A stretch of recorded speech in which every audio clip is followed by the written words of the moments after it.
विश्रांतीनंतर बघणार आहोत बातमी चंद्रपुरातनं। चंद्रपूर जिल्ह्यामध्ये उष्णतेचा तडाखा दिवसेंदिवस तीव्र होत चाललेला असून तापमानाने तब्बल 45 अंश सेल्सिअसचा टप्पा गाठला। एप्रिलनंतर मेच्या सुरुवातीलाच उन्हाची झळ अधिक जाणवते आणि या पार्श्वभूमीवर वीज पुरवठा सुरळीत ठेवण्यासाठी महावितरण विभागाने विशेष उपाययोजना हाती घेतलेल्या आहेत। जिल्ह्यातील ट्रान्सफॉर्मर ओव्हरहीट होऊ नयेत यासाठी त्यांना कूलरच्या साहाय्याने थंड ठेवण्याचं काम सुरू आहे। उष्णतेमुळे बिघाड होऊ नये आणि नागरिकांना अखंड वीज पुरवठा मिळावा यासाठी प्रशासनाकडून प्रयत्न केले जात आहेत। चंद्रपूरचे तापमान 44 डिग्री सेल्सिअस पर्यंत पोहोचलेलं आहे आणि मोठ्या प्रमाणात उन्हाचा पारा जो आहे तो वाढलेला आहे। या सगळ्यांमध्ये महत्त्वाचं म्हणजे घरी जे बसलेले लोक असतात त्यांना जी लाईट जी असते त्याच्यामुळे जी टंचाई होऊ नये याकरिता MSCBने या ट्रान्सफॉर्मर जे आहेत ना कूलर लावलेलं आहे। महत्त्वाचं म्हणजे की ट्रान्सफॉर्मर हीट होतात आणि त्याच्यामुळे ते बंद पडू शकतं आणि ते बंद झाल्यावर मग मोठ्या प्रमाणात कामामुळे ते इतका वेळ जाणार आणि मग तेवढ्या वेळेत तो लाईट बंद असणार। त्यामुळे नागरिकांना या गोष्टीचा त्रास होऊ नये यासाठी त्या हे जे ट्रान्सफॉर्मर आहे त्या ट्रान्सफॉर्मरना थंड ठेवण्यासाठी कूलर लावण्यात आलेले आहे। चंद्रपूरचं तापमान दरवर्षी मोठ्या प्रमाणात वाढत जातं, 45 ते 46 पर्यंत पोहोचतं आणि त्याच्या वर सुद्धा तापमान चाललं जातं। म्हणून आता या सगळ्यापासून कुठेतरी नागरिकांना घरी बसल्या बसल्या लाईट जाण्याचा त्रास होऊ नये याकरिता MSCB सुद्धा अशा प्रकारची व्यवस्था ट्रान्सफॉर्मरसाठी केलेली आहे। Haidar Shaikh, news day Marathi, Chandrapur. जिल्ह्यातील बेलवाडी गावात एका शेतकऱ्याचा अनोखा प्रयोग चर्चेत आलेला आहे। शेतकरी रामेश्वर मांडगे यांनी आपल्या मशीनसाठी चक्क स्विमिंग पूल तयार केलाय। थंड पाण्याचे फवारे लावून मशीनला उष्णतेपासून दिलासा देण्यात येतोय आणि या प्रयोगामुळे मशीनचं शरीर तापमान नियंत्रित राहत असून दूध उत्पादनातही घट झाली नाहीये आणि या अनोख्या उपक्रमाची परिसरात जोरदार चर्चा रंगली आहे।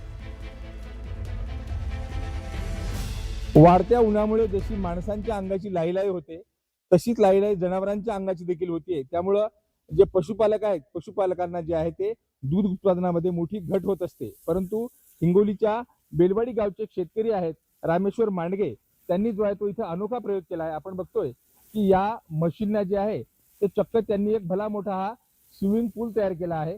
या स्विमिंग पूलमध्ये दुपारच्या वेळी जेव्हा ऊन वाढतं, जनावरांना ऊन त्रासदायक होतं, त्यावेळी या हौदामध्ये या मोठ्या स्विमिंग पूल त्यांना सोडलं जातं आणि इथं बघतो आपण कशा प्रकारे या पाईप्समध्ये पाण्याच्या प्रेशरचे हे फवारे तयार करण्यात आले आहेत, जेणेकरून ते फवारे पूर्णपणे या मशीनच्या अंगावर पडतात आणि आपण बघतोय की या उन्हाच्या पाऱ्यात देखील थंडगार या पाण्यामध्ये या म्हशी डुंबत आहेत, जेणेकरून उन्हाचा त्रास यांना होणार नाही अशी एक नामी शक्कल जी आहे ते शेतकऱ्यांना काढली आहे।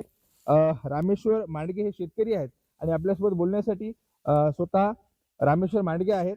काका, मला सांगा, ऊन वाढलेलं आहे, याचा दुधाचा परिणाम होत असतो दुधावरती, क्षमतेवरती जनावरांच्या। तुम्ही ही शक्कल काढली, याचा तुम्हाला कसा फायदा झाला? विशेष शक्कल म्हणण्यापेक्षा गरज मला वाटली आणि ही आमच्या जनावरासाठी व प्रेमाखातर जनावराच्या ही शक्कल आमची ही सक्सेस सुद्धा झाली।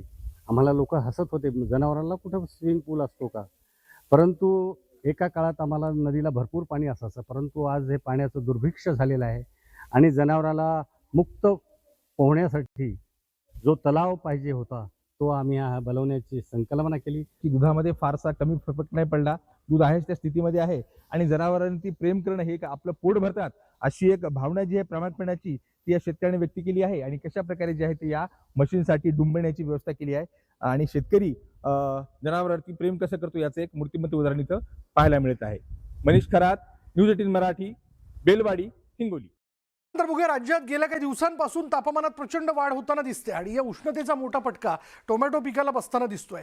तापमान 40च्या पुढे गेल्यानं टोमॅटोवर चट्टे पडून फळं खराब होत आहेत, तर अनेक ठिकाणी उकाड्यामुळे बागाही करपून गेल्यात। परिणामी उत्पादनात मोठी घट झाली असून शेतकऱ्यांचा खर्चही निघत नसल्यानं टोमॅटो उत्पादक शेतकरी आर्थिक अडचणीत सापडलेत। हो, फाटकामध्ये निम्म्याने निम्मा आहे। माल एवढा खराब झालाय की निम्मा खराब निघतोय, निम्मा चांगला निघतोय आणि मार्केटमध्ये गेलं तर 200-250 रुपये मार्केट भेटते आणि मजूर काय तोडायला भेटत नाही आणि त्या वाऱ्या वावदळाने अख्खा बाग पडलाय, सगळा खराब झालाय। उष्णता एवढी की माल एवढा लाल झालाय ना तर मजूरही भेटत नाही त्याला तोडाय, एवढी परिस्थिती बेकार आहे। किती खर्च केला होता? खर्च आतापर्यंत 1 ते 1.25 लाख रुपये खर्च झालाय बागाला। भंडारा जिल्ह्यात शुक्रवारी संध्याकाळी काही ठिकाणी वादळी वाऱ्यासह अवकाळी पावसानं जोरदार हजेरी लावली. तुमसर आणि मोहाडी परिसरात या पावसाचा मोठा फटका बसला. शेतात लावलेलं धान पीक वाऱ्यामुळे आडवं पडलं असून काही ठिकाणी जमीनदोस्त झाल्यामुळे आधीच अडचणीत आलेल्या धान उत्पादक शेतकऱ्यांवर दुहेरी संकट ओढावलंय. नुकसानग्रस्त शेतकऱ्यांकडून तातडीने पंचनामे करून नुकसान भरपाई देण्याची मागणी करण्यात येते. त्यामुळे उभं पीक आडवं झाल्यामुळं शेतकरी हतबल झालेला आहे. कारण आता हे पीक जे ते हाती येणार होतं, 4 पैसे पदरात पडणार होते आणि या वादळी वाऱ्यामुळे, या पावसामुळे मात्र धानाचं मोठ्या प्रमाणात भंडाऱ्यातल्या तुमसर मोहाडीमध्ये नुकसान झाल्याचं आपण पाहतोय.